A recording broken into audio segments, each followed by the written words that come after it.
안녕하세요. 뉴스반장입니다. 10년 전 지난 2011년 12월 30일 한겨레 신문에 이런 기사가 났습니다.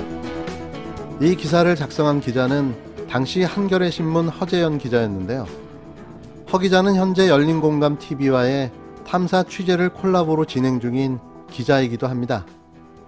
이 기사는 당시 20대 한나라당 비상대책위원으로 화제를 모으고 있는 이준석 후보가 2004년 유승민 한국당 의원실에서 인턴으로 근무한 바 있으며 유승민 의원과 이 의원의 아버지는 친구 사이인 것으로 확인됐다고 보도했습니다.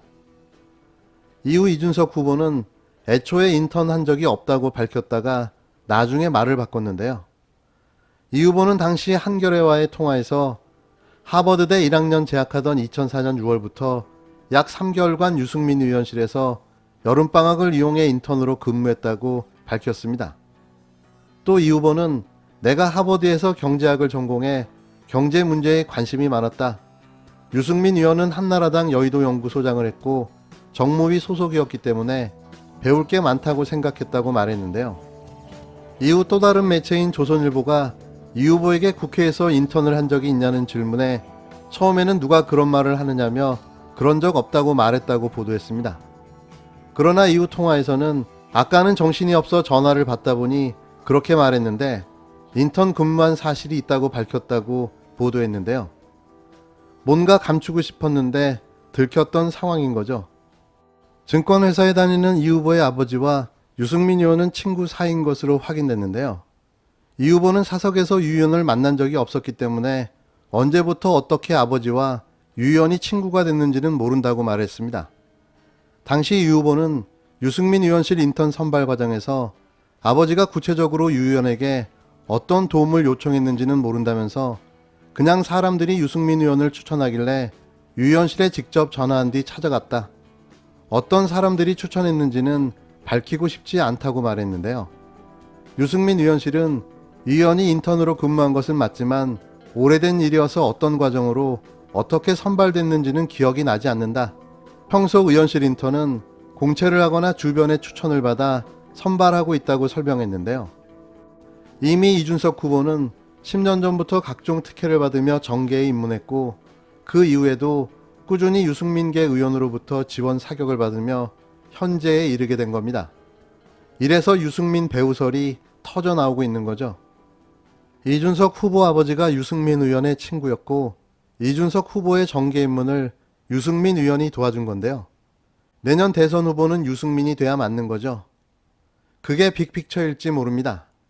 대선 후보와 이런저런 관계가 있는 사람들이 하게 되면 아무리 공정하게 한다 하더라도 공정성 시비가 붙을 수밖에 없습니다. 당대표가 계파와 무관하지 않다면 공정하고 중립적인 경선도 어려울 것이고 어떤 외부의 후보도 오려고 하지 않을 것입니다.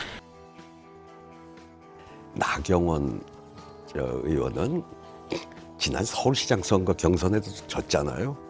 근데 또 대표에 또 나오는 거는 그 자기 신변 보호용이라고 저는 봐요. 그 지난 패스트트랙 재작년에 네. 총 주범 아닙니까? 그 형량이 굉장히 세거든요. 저건 적어도 딴 사람은 몰라도 그 총 지휘했던 사람이 저걸 지금 비껴갈 길은 이 나라의 법치가 살아있다고 그러면 전 비껴갈 길은 없다고 봐요. 그러니까 뭐라도 좀 되면은 혹시 그걸 비껴갈 수 있지 않을까 하는 자기 어떤 신변 보호용으로 계속 출마를 하고 있다.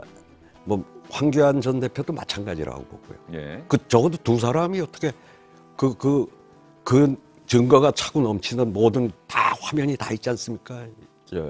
그때 뭐 와서 의안과를 와서 막 팩스를 빼돌리고 의원을 감금을 하고 그 선진화법이란 그 두 법조인이 원내대표를 하면서 나는 저런 짓을 할 거라고는 제가 뭐 총장으로 있으면서 목격을 했던 건데 좀 상상을 절하는 예. 그런 일을 했으니까 그러니까 또 나온 거거든요. 그러니까 당을 위하고 뭘 위해서가 아니라 우선 내가 살고 봐야 되겠다는 심정으로 저는 출마했다고. 31일 SBS 주영진의 뉴스브리핑에 출연한 유인태 전 국회 사무총장이 한 발언입니다. 나경원 전 의원이 모든 선거에 두 손을 걷어붙이고 출마하는 이유는 자신의 신변을 보호하기 위한 신변 보호용 출마라고 직격탄을 날렸는데요. 지난 패스트트랙 국회 사태의 주범인 나 전 의원이 자신의 신변을 필사적으로 보호하기 위해 발버둥을 치고 있다는 이야기입니다. 법치주의가 살아있다면 패스트트랙 사건으로 나 전 의원의 중징계 처분은 불가피해 보인다는 건데요. 그래서 혹시라도 서울시장이나 당대표가 되면 이를 물타기 할 수 있지 않을까 하는 생각에서 닥치는 대로 선거에 출마하고 있다는 겁니다. 유 전 사무총장 이야기를 듣고 왜 저토록 모든 선거에 출마하는가 의구심이 들었는데 바로 이런 이유가 있었구나 하는 생각이 들었습니다. 황교안 전 대표도 같은 이유에서 계속 정치권을 기웃거리고 있다는 거죠. 결국 두 예비 범죄자가 어떻게든 면피를 좀 해보려고 애를 쓰고 있다는 건데요. 이래서 계속 얼굴을 들이밀고 있었던 겁니다. 국회법 166조는 국회 회의를 방해할 목적으로 회의장 등에서 폭력 행위를 하거나 이런 행위로 의원의 회의장 출입을 방해하는 사람을 5년 이하의 징역 또는 1천만 원 이하의 벌금에 처하도록 규정하고 있는데요. 이른바 국회 선진화법입니다. 또한 공직선거법은 국회 선진화법을 어겨 500만 원 이상의 벌금형을 선고받을 경우 5년 동안 피선거권 박탈하도록 규정하고 있는데요. 국회법 위반으로 재판에 넘겨진 정치인들이 500만 원 이상 벌금형을 받는다면 5년간 선거에 나갈 수 없다는 의미인 거죠. 집행유예 이상의 형이 확정되면 피선거권이 10년간 제한되는데요.